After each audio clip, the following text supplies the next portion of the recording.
नमस्कार साथियों, agree thinkers के लर्निंग प्लेटफॉर्म पर आप लोगों का एक और बार स्वागत है। दोस्तों, आज है आपका 18 फरवरी और कल यानी कल तक हमने अपने चैनल पर 3 वीडियोस अपलोड की हैं एग्रीकल्चरल इकोनॉमिक्स की, जिसमें 3 वीडियो में हमने लगभग यानी 282 जो एमसीक्यू हैं वो हमने कराए हैं। और आज जो 12th एग्रीकल्चर के स्टूडेंट्स हैं उनके लिए हम क्वेश्चन पेपर लेकर आए हैं, प्रीवियस ईयर का क्वेश्चन पेपर कृषि अर्थशास्त्र का। ठीक है, ये वर्ष 2016 का पेपर जो है वो इस वीडियो में हम सॉल्व करने वाले हैं। ठीक है, और इसके पहले वर्ष 2020 और 2023 का पेपर ऑलरेडी हमारे चैनल पर अपलोड है, वहां से आप देख लेंगे। और आज 2016, 17, 18, 19 इन 4 वर्षों का पेपर आपको मिल जाएगा। तो पूरे 6 वर्षों का पेपर हमारे चैनल पर मिल जाएगा और वो एमसीक्यू वाले 3 वीडियोस हैं। अगर आप सिर्फ ये 6 पेपर को ही करके जाते हैं तो आप कम से कम 45 नंबर स्कोर करेंगे आउट ऑफ 50। ठीक है, तो चलिए इस वीडियो को जल्दी से शुरू करते हैं। देखिए यहाँ पर वर्ष 2016 का पेपर यहाँ पर हम सॉल्व करेंगे। देखिए यहाँ पे बहुविकल्पी सेक्शन में स्टार्ट होता है। पहले देखिए इसमें ये लिख रहा है, रॉबिन्स के अनुसार अर्थशास्त्र है वास्तविक विज्ञान है कि दर्शात्मक विज्ञान है, कि वास्तविक में दर्शात्मक दोनों है, कि व्यवहारिक विज्ञान है। अगर बात करें मतलब रियल में क्या है, यानी जो अर्थशास्त्र है वो माना जाता है वास्तविक और आदर्शात्मक दोनों विज्ञान। लेकिन रॉबिन्स क्या कहते हैं इसमें, तो रॉबिन्स के अनुसार अर्थशास्त्र एक वास्तविक विज्ञान है। तो इसमें आप लगाएंगे पहले का क्वेश्चन नंबर फर्स्ट का पहला ऑप्शन यहाँ पे राइट हो जाएगा। फिर दूसरा देखिए, भूमि उत्पादन का डैश साधन है, गौण, अनिवार्य, असीमित, सक्रिय। तो भूमि उत्पादन का अनिवार्य साधन है, ऑप्शन नंबर 2 सही लगाएंगे। दोस्तों जैसे को पता ही है, भूमि अनिवार्य साधन है, बिना भूमि के उत्पादन नहीं कर सकते, क्योंकि मेनली देखा जाए भूमि जो है उत्पादन को आधार प्रदान करता है। ठीक है, ये आप देखेंगे तो इसमें ऑप्शन नंबर इसमें सेकेंड वाला सही हो जाएगा। फिर देखिए तीसरा क्वेश्चन, निम्न में से कौन सा कथन सत्य है, श्रम नाशवान है, श्रम अविनाशी है, श्रम निष्क्रिय साधन है, या सभी। तो क्वेश्चन नंबर 3 का ऑप्शन ए जो है सही हो जाएगा, श्रम जो है वो नाशवान है। ठीक है, पहला वाला इसमें सही होगा। अब देखिए चौथा क्वेश्चन देखते हैं, अर्थशास्त्र की धन केंद्रित परिभाषा किसने दी। ठीक है, तो option A Adam Smith, Marshall, Robbins और मेहता। ठीक है, ये हम देखते हैं। देखिए पहला ऑप्शन है एडम स्मिथ, इन्होंने अर्थशास्त्र की धन संबंधी परिभाषा दी थी, तो यही इसमें राइट ऑप्शन है। इनकी बुक आई थी 1776 में, an inquiry into the nature and causes of the wealth of nations. तो इसका राइट ऑप्शन हो जाएगा एडम स्मिथ। और मार्शल जो सेकेंड वाला ऑप्शन है, अल्फ्रेड मार्शल, इन्होंने भौतिक कल्याण संबंधी परिभाषा दी थी और इनकी पुस्तक आई थी 1900 नहीं, मार्शल की पुस्तक आई थी 1890 में, और पुस्तक का नाम था an essay into the nature and significance of economic science. ठीक है, फिर है रॉबिन्स, तो लियोनिल रॉबिन्स, इन्होंने अर्थशास्त्र की दुर्लभता संबंधी परिभाषा दी थी और इनकी बुक आई थी 1932 में। बुक का नाम था, दोस्तों यहाँ पर थोड़ी सी गड़बड़ी हो रही है, मार्शल की जो बुक थी जो 1890 में आई थी, ठीक है, उसका नाम था प्रिंसिपल्स ऑफ इकोनॉमिक्स। और रॉबिन्स की बुक जो 1932 में आई थी, इन्होंने दुर्लभता संबंधी परिभाषा थी, इनकी ही बुक का नाम था an essay into the nature and significance of economic science. ठीक है, और जेके मेहता, इन्होंने भी, ये भारतीय शास्त्री, इन्होंने भी परिभाषा दी, आवश्यकता विहीनता की परिभाषा मेहता ने दी, यानी वांटलेसनेस की। तो इसमें राइट ऑप्शन ए होगा, एडम स्मिथ। फिर देखिए निम्न में से कौन सा कथन सही है, क्वेश्चन नंबर 5। इसमें आपका राइट ऑप्शन क्या है, संगठनकर्ता व्यवसाय का चुनाव करता है, संगठनकर्ता व्यापार का मालिक होता है, संगठनकर्ता उत्पादन का प्रबंध करता है, और संगठन का, इनमें से सभी। तो क्वेश्चन नंबर 5 का राइट ऑप्शन क्या होगा, देखिए 5 का ऑप्शन नंबर 3, संगठनकर्ता जो है वो उत्पादन का प्रबंधन करता है। देखिए व्यवसाय का चुनाव नहीं करता है संगठनकर्ता, पहला वाला एलिमिनेट हुआ। संगठनकर्ता व्यापार का मालिक नहीं होता, क्योंकि व्यापार का मालिक उद्यमी यानी एंटरप्रेन्योर होता है, और सभी तो हो नहीं सकता, तो ऑप्शन नंबर तीसरा। ठीक है, निश्चित उत्तरी जिस आपको एक लाइन में इनके आंसर देने होते हैं वो देखिए, बाजार को परिभाषित कीजिए। तो मेनली जो मार्केट है उसको डिफाइन करने के लिए इस क्वेश्चन में कहा जा रहा है। तो एकदम आसान और साधारण मैं आपको मार्केट की परिभाषा बताऊंगा, ठीक है। देखिए, वह क्षेत्र जिसमें किसी वस्तु विशेष की कीमत का निर्धारण करने वाली शक्तियां सक्रिय होती हैं उसे बाजार कहते हैं। और देखिए इसमें क्या कहा मैंने, कोई ऐसा क्षेत्र यानी वह क्षेत्र जहां पर किसी वस्तु है, कोई वस्तु की कीमत का निर्धारण करने वाली शक्तियां कार्यशील होती हैं तो उसे हम बाजार कहेंगे। और ये डिफिनेशन दी थी एली ने, ठीक है। इसको भी आप ध्यान रखें, अगर नीचे आप ऐसे करके इकोनॉमिस्ट का नाम लिख देते हैं तो एकदम और अच्छा होगा और एक भी नंबर नहीं कटेगा, ठीक है। अब एक और परिभाषा, ये तो सबसे उपयुक्त परिभाषा यही है कि बाजार वह स्थान है जहां पर वस्तु की कीमत का निर्धारण करने वाली शक्तियां कार्यशील होती हैं। और एक और डिफिनेशन आप कर सकते हैं, बाजार वह स्थान है जहां पर क्रेता और विक्रेता उपलब्ध होते हैं, ठीक है। ये भी लेकिन सही जो है डिफिनेशन पहला वाला ही आप लिखेंगे कि वह क्षेत्र जिसमें किसी वस्तु विशेष की कीमत का निर्धारण करने वाली शक्तियां सक्रिय होती हैं एली के अनुसार, ठीक है। अब देखिए क्वेश्चन नंबर यहाँ पे अगला आपका 7वां क्वेश्चन, पूर्ति से क्या अभिप्राय है, यानी जो सप्लाई होता है पूर्ति, उसकी यहाँ पे डिफिनेशन कही जा रही है। तो देखिए इसका आपका क्या होगा बताता हूँ। किसी वस्तु की वह मात्रा जिसे किसी निश्चित समय तथा निश्चित कीमत पर बाजार में बेचने के लिए प्रस्तुत की जाती है उसे पूर्ति कहते हैं। अब डिफिनेशन में आपको ध्यान ये रखना है कि निश्चित समय, दो कीवर्ड्स हैं, निश्चित समय और निश्चित कीमत। ये आप डिफिनेशन, ये दो कीवर्ड्स आप डालेंगे डिफिनेशन में, वो आपकी राइट डिफिनेशन हो जाएगी। तो ये डिफिनेशन आप लिख के आएंगे कि किसी वस्तु की वह मात्रा जिसे किसी निश्चित समय तथा निश्चित कीमत पर बाजार में बेचने के लिए प्रस्तुत की जाती है उसे हम पूर्ति कहते हैं, ठीक है। अब क्वेश्चन नंबर 8 देखिए, मुद्रा क्या होती है। मुद्रा की बहुत ही अच्छी अच्छी परिभाषाएं हैं, एकदम छोटी छोटी। पहले मैं आपको एक परिभाषा बताता हूँ, कोई भी वस्तु जो राज्य सरकार द्वारा मुद्रा घोषित कर दी जाती है मुद्रा हो जाती है। यानी कोई वस्तु है उसे जो राज्य है यानी राज्य जो है स्टेट उसने मुद्रा घोषित कर दिया है तो वो मुद्रा हो जाएगी। ये डिफिनेशन दी थी विलियम नैप ने। तो आप नीचे इकोनॉमिस्ट का नाम लिख सकते हैं, ठीक है। यानी कोई भी, देखिए इसका कोई भी वस्तु जो राज्य सरकार द्वारा, यानी कोई भी वस्तु जो राज्य द्वारा मुद्रा घोषित कर दी जाती है मुद्रा हो जाती है। और एक और डिफिनेशन इसकी है, मुद्रा वह है जो मुद्रा का कार्य करे। ये डिफिनेशन थोड़ी आपको यानी सही नहीं लग रही होगी लेकिन ये भी सही है, बताता हूँ कैसे। देखिए, मुद्रा वह है जो मुद्रा का कार्य करे, बताता हूँ, मुद्रा वह है जो मुद्रा का कार्य करे। ये डिफिनेशन इकोनॉमिस्ट हार्टले विदर्स ने दिया था, हार्टले विदर्स। आप ऐसे इकोनॉमिस्ट का नाम लिख देंगे नीचे करके तो ये डिफिनेशन आपकी एकदम सही हो जाएगी, आपको पूरे नंबर मिलेंगे, ठीक है। लेकिन जो पहले वाली डिफिनेशन थी उसको आप अगर याद कर सकते हैं तो याद कर लें, नहीं तो नहीं हो रही है तो यही आप एक लाइन की याद कर सकते हैं, ठीक है। अब देखिए, साख से क्या समझते हैं, साख से आप क्या समझते हैं, जो क्रेडिट होता है साख होता है उसकी यहाँ पे परिभाषा पूछी जा रही है। साख मतलब जो ऋण होता है उसी को साख कहते हैं, ठीक है। अब परिभाषा रूप में देखिए कैसे कहेंगे, क्रेडिट जो वर्ड है CREDIT, क्रेडिट, ये लैटिन वर्ड क्रेडो से लिया गया है, CREDO। Credit Latin word credo से व्युत्पन्न हुआ है। और क्रेडो का क्या मतलब है, क्रेडो का मतलब है बिलीव यानी विश्वास, ठीक है। और इसी संबंधित एक और टर्म होता है क्रेड, जो संस्कृत में होता है।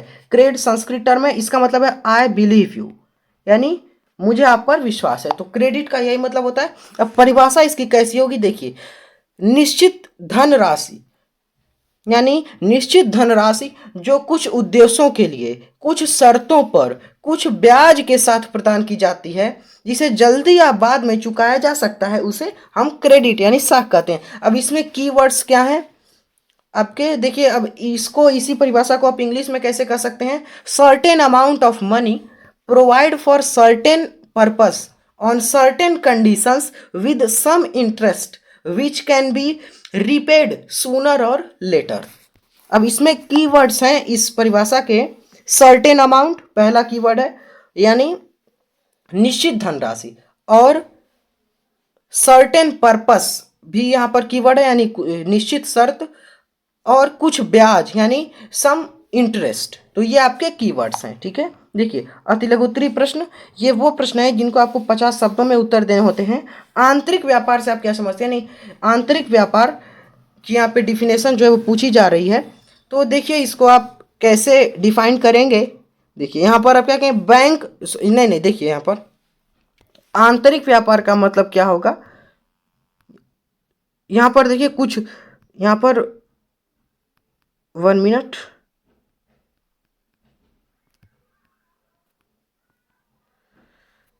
थोड़ा यहाँ पर दिक्कतें आ रही हैं, एक सेकेंड। यहाँ तक हमने क्वेश्चन कर लिया था। यहाँ पर बाजार हो गया है, पूर्ति हो गया है, मुद्रा हो गया, साख हो गया। अब ग्रामीण बैंक, क्वेश्चन नंबर 10, ग्रामीण बैंक क्या है, यानी रूरल बैंक के बारे में पूछा जा रहा है। तो पहले आप ये जानें कि बैंक क्या है। बैंक की एक, वो भी पूछा जा सकता है, बैंक की एक सबसे छोटी डिफिनेशन है, बैंक वह संस्था अथवा व्यक्ति होता है जो मुद्रा यानी मनी और साख यानी क्रेडिट में व्यापार करता है। यानी बैंक वह संस्था अथवा व्यक्ति होता है जो मुद्रा अथवा साख में, मुद्रा और साख में व्यापार करता है। अब इसको आप कैसे लिख सकते हैं, रूरल बैंक को, बैंक का वह प्रकार जो किसानों तथा लघु व मध्यम वर्गीय उद्योगों के लिए आर्थिक सहायता तथा रोजगार सृजन करती है, उसे हम रूरल बैंक कहते हैं, ग्रामीण बैंक कहते हैं। फिर देखिए very short answer type question, जो 50 शब्दों में आपको आंसर देने होते हैं। इसमें है क्वेश्चन नंबर 11, या पहला क्वेश्चन यहाँ पे दिया गया है, आंतरिक व्यापार से आप क्या समझते हैं, यानी आंतरिक व्यापार। अब इसको आप लंबे में लिखेंगे, 50 शब्द में, एक पैराग्राफ में लिखना है। ये देखिए सिंपली सा आंतरिक व्यापार मतलब क्या होगा, देश के अंदर होने वाले जो व्यापार हैं उन सभी को आंतरिक व्यापार कहा जाता है, ठीक है। अब फिर देखिए अगला क्वेश्चन, सीमांत उत्पादकता से क्या अभिप्राय है, यानी मार्जिनल प्रोडक्टिविटी से क्या अभिप्राय है वो पूछा जा रहा है। तो देखिए अगर कोई भी यानी टर्म है उसमें सीमांत यानी मार्जिनल शब्द लग गया तो आप परिभाषा में लिखेंगे एक अतिरिक्त इकाई के प्रयोग से, by the use of an extra unit, यानी एक अतिरिक्त इकाई के प्रयोग से आप लगा देंगे। अगर सीमांत शब्द आ गया तो परिभाषा में कैसे बनेगी सीमांत उत्पादकता की, देखिए एक अतिरिक्त इकाई के प्रयोग से प्राप्त होने वाली उत्पादकता को सीमांत उत्पादकता कहते हैं, ठीक है। ब्याज की परिभाषा देखिए, यानी ब्याज जो है इंटरेस्ट, उसको यहां पर डिफाइन करना है, कैसे परिभाषित करेंगे। देखिए यहां पर ब्याज वह आय है जो पूंजीपति को प्राप्त होती है। देखिए ब्याज क्या है, ब्याज एक आय है यानी इनकम है, और किसे प्राप्त होती है, पूंजीपति यानी जो कैपिटलिस्ट होते हैं उनको ब्याज प्राप्त होता है। और ये डिफिनेशन दी थी कार्बर ने। आप कार्बर नीचे अगर मैंने बताया, अगर आप इकोनॉमिस्ट का नाम लिखेंगे तो एक भी नंबर नहीं कटेंगे। तो परिभाषा ऐसे है, ब्याज वह आय है जो पूंजीपति को प्राप्त होती है, ठीक है। फिर अगला क्वेश्चन देखिए, सामान्य लाभ क्या है, सामान्य लाभ नॉर्मल प्रॉफिट क्या होता है। तो देखिए वह कीमत, यहां पर सामान्य लाभ को आप ऐसे डिफाइन कर सकते हैं, या देखिए सामान्य लाभ को आप ऐसे कर सकते हैं कि एक उद्यमी को किसी व्यवसाय में लगाए रखने के लिए कम से कम जितने भुगतान की आवश्यकता होती है उसे सामान्य लाभ कहते हैं। और इस डिफिनेशन को दिया था मैकोनल ने, ठीक है। अगला क्वेश्चन देखिए, उपयोगिता को परिभाषित कीजिए। उपयोगिता इसी को तुष्टि गुण कहते हैं, यानी यूटिलिटी। उपयोगिता देखिए क्या है, किसी वस्तु में मानवीय आवश्यकताओं को संतुष्ट करने की क्षमता को उपयोगिता कहते हैं, ठीक है। मानवीय आवश्यकता जो ह्यूमन वांट्स होती हैं उनको सेटिस्फाई यानी संतुष्ट करने की किसी भी वस्तु में क्षमता है तो उस क्षमता को ही हम कहेंगे यहाँ पर उपयोगिता। फिर देखिए लघुत्तरीय प्रश्न, शॉर्ट आंसर टाइप क्वेश्चन, जो आपको 150 शब्दों में आंसर करने होते हैं। भारत में जीवन स्तर के नीचे होने के, यानी जीवन स्तर के नीचे होने के कोई 4 कारण लिखिए, ठीक है।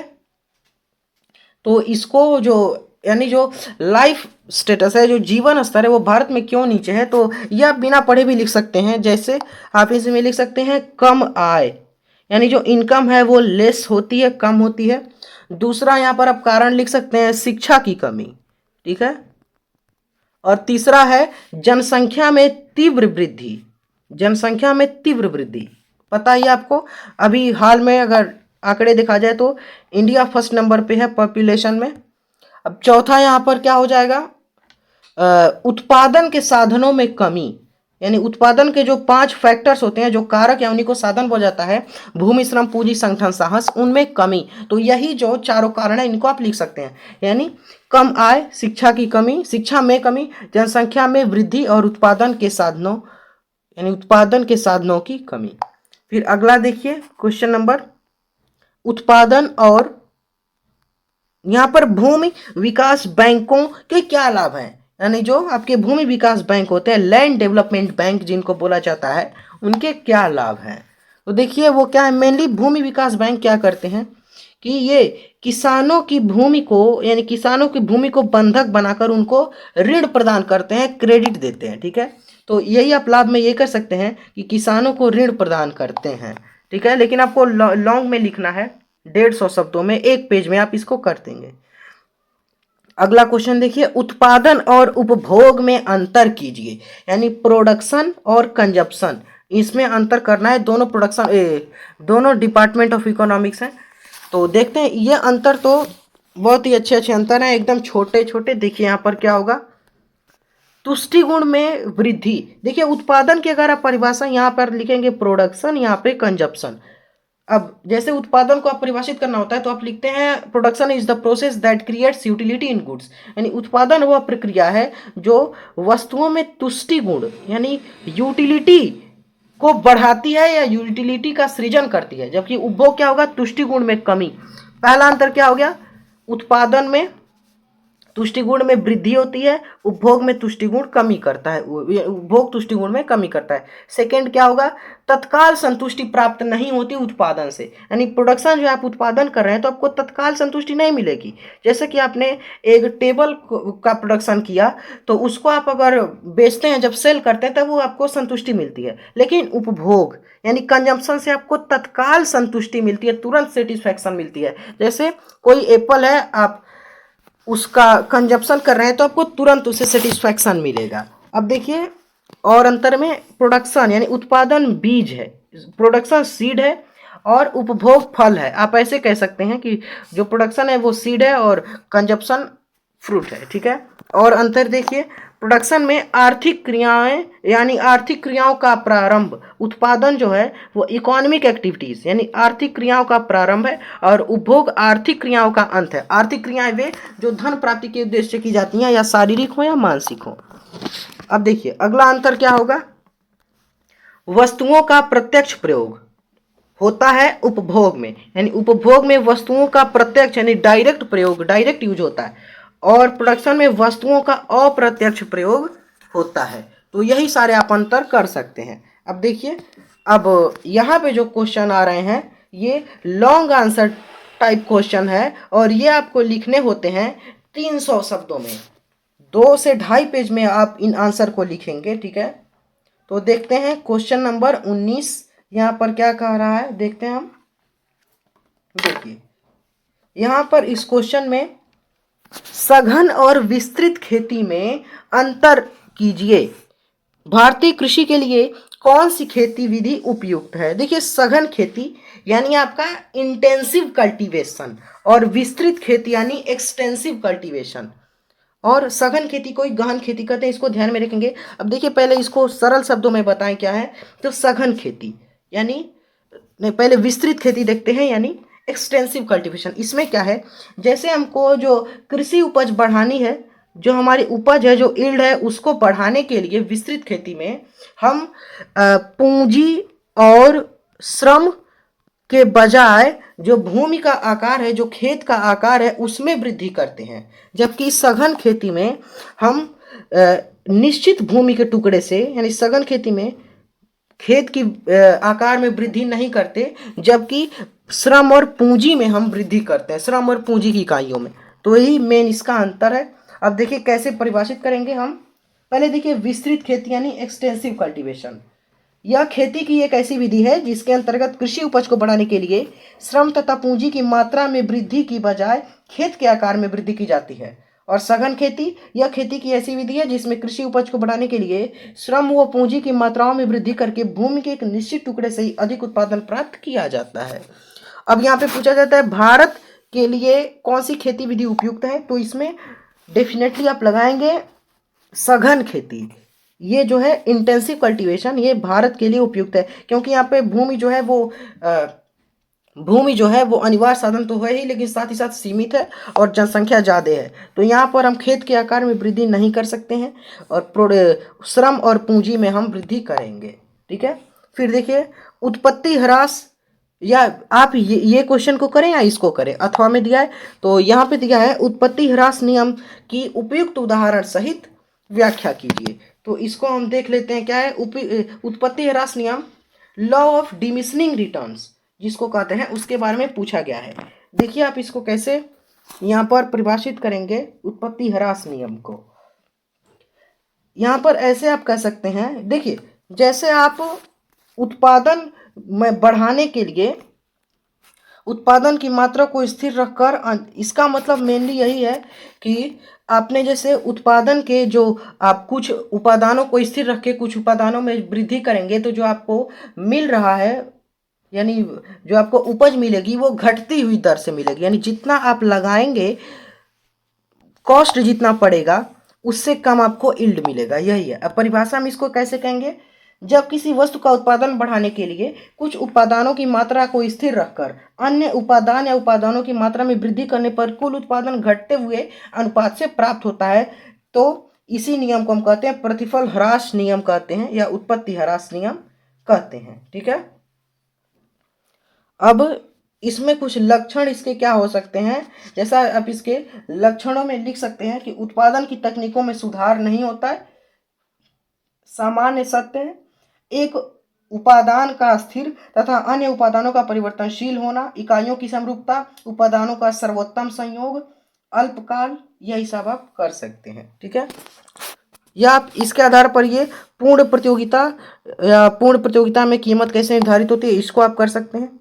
अब देखिए लास्ट क्वेश्चन यहाँ पर दिया गया है ये वाला, मुद्रा के वर्गीकरण पर संक्षिप्त टिप्पणी लिखिए। ठीक है, या इसके अलावा आप कर सकते हैं भारत में नियोजन काल में हुए कृषि के विकास का वर्णन कीजिए। तो मुद्रा वाला जो क्वेश्चन है इसको हम देखते हैं, इसमें क्या होगा। देखिए इसमें मेनली आपका ये होगा मुद्रा के वर्गीकरण, यानी जो मुद्रा को कैसे क्लासिफाई किया गया है वो लिखना है। तो देखिए यहाँ पर जैसे स्वभाव के आधार पर एक क्लासिफिकेशन होता है, स्वभाव के आधार पर इसमें मुद्रा दो प्रकार की होती है, वास्तविक मुद्रा और दूसरा है हिसाब या लेखे की मुद्रा। ठीक है, दूसरा यहाँ पर आधार है वैधानिक मान्यता के आधार पर, इसमें भी दो प्रकार की होती है, विधिग्राह्य मुद्रा और ऐच्छिक मुद्रा। फिर तीसरा है पदार्थ के आधार पर, इसमें वस्तु मुद्रा और वस्तु मुद्रा, धातु मुद्रा, पत्र मुद्रा, यही मेन आप है। पदार्थ के आधार पर वस्तु मुद्रा, धातु मुद्रा जो यानी सिक्के वगैरह होते हैं, और पत्र मुद्रा। अगला आधार है निर्गमन के स्रोत के आधार पर, इसमें चलन मुद्रा, बैंक मुद्रा या शाख मुद्रा। अन्य वर्गीकरण भी इसको है, जैसे सस्ती मुद्रा तथा महंगी मुद्रा, दुर्लभ मुद्रा तथा सुलभ मुद्रा। तो ये पेपर आपका पूरा का पूरा यहाँ पर कंप्लीट होता है। पीडीएफ के लिए आप ज्वाइन करेंगे हमारा टेलीग्राम चैनल जिसका लिंक है डिस्क्रिप्शन में, और आप व्हाट्सएप को हमारे डिस्क्रिप्शन सेक्शन में लिंक है, व्हाट्सएप ग्रुप को भी ज्वाइन कर सकते हैं। ठीक है, और ये 3 क्वेश्चन पेपर 3 वर्षों के मिल चुके हैं आपको, और आज ही आपको यानी 18 फरवरी को आपको 17, 18 और 19 का भी पेपर मिल जाएगा। तो 6 वर्ष के पेपर आप लगा के जाएंगे, और एमसीक्यू की वीडियोस भी आप हमारे चैनल से देख कर जाएंगे, तो डेफिनेटली आप कम से कम 45 नंबर जो है स्कोर करेंगे। ठीक है, तो पीडीएफ के लिए आप टेलीग्राम ज्वाइन करें, आज ही पीडीएफ आपको प्रोवाइड हो जाएगी। मिलते हैं अगले वीडियो में। Thanks for watching, have a nice day. जुड़े रहें एग्री थिंकर के साथ, और यहाँ पर जो इंस्ट्रक्शंस दिए हुए हैं इनको आप फॉलो कर सकते हैं, चैनल को सपोर्ट कर सकते हैं। तो मिलते हैं अगले वीडियो में।